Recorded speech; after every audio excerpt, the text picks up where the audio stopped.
Hello, this is Alvin Bailey, and I'm here with my friend Dee Cawthon for another one of my Money Chats. This afternoon, Dee's got a great question for me about starting late. Oh, that's right, Alvin. You know, when I look at my age with what I have in savings, it's pretty pathetic. True, as I've listened to your videos and many others, should have started when I was in my 20s doing that monthly savings amount. But hey, reality is I've let those years slip by, so now that I'm late to the investment game.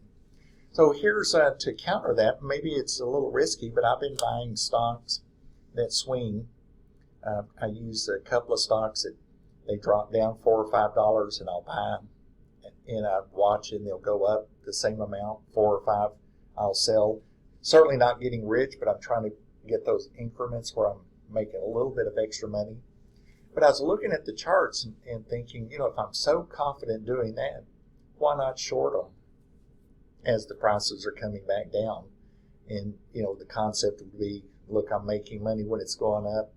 I'm going to make some money when it goes down, trying to double my profits to make up for some lost ground. What do you think about shorting stocks? Wow. Well, there are many professional investors who work on shorting stocks, but shorting stocks is a very risky game to play, and especially if you're talking about I'm late to the game on saving money for my retirement, and now I'm trying to make up for that.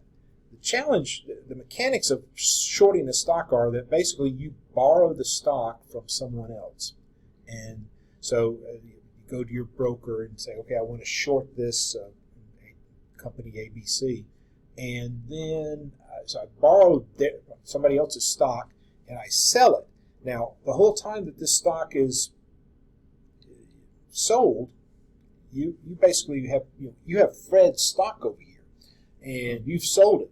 And someday Fred says, I want my stock back. Well, he can call it back, and you've got to close out your trade because you got to give Fred his stock back. Or at the very least, you're paying him interest while we're actually paying the brokerage account, but they're collecting interest on it. So that's really adding a lot of cost and transaction friction to this process.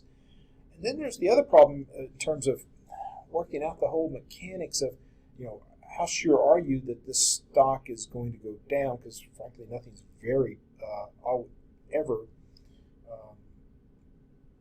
guaranteed in the stock market. And the problem is, and I'll quote John Maynard Keynes, the famous economist from the early part of the 20th century, the stock market can stay irrational far longer than you can stay solvent. So just because your valuation thing says this stock got to be coming back down, it doesn't come down. And the whole time you're holding on to this stock that you've sold the stock and I'm paying interest on the stock and it doesn't come down. Or even worse, they report good earnings and they go up, or they get bought out by ABC gets bought out by XYZ, and suddenly you're scrambling to cover all those costs. And it can be, ultimately, when you short, your losses could be infinite. If I shorted the stock at 20 and the next thing I know the stock is selling at 100, I have to cover at 100.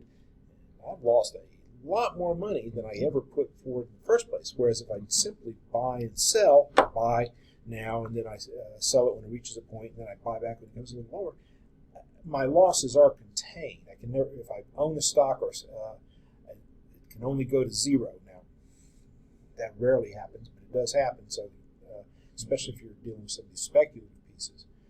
So shorting's sort of a problem for me. I think the other part of the conversation, which we might want to have another recording on sometime, is sort of what can you do reasonably once you are, say late to the game. Say you've gotten to age 55 or older, and you go through a divorce or some sort of problem, or you haven't, for whatever reason, just been enjoying wine, women, and song for the last 35 or 40 years. And so, now what am I going to do now? Because I don't want to work until I'm 95 with a broken hip at Denny's.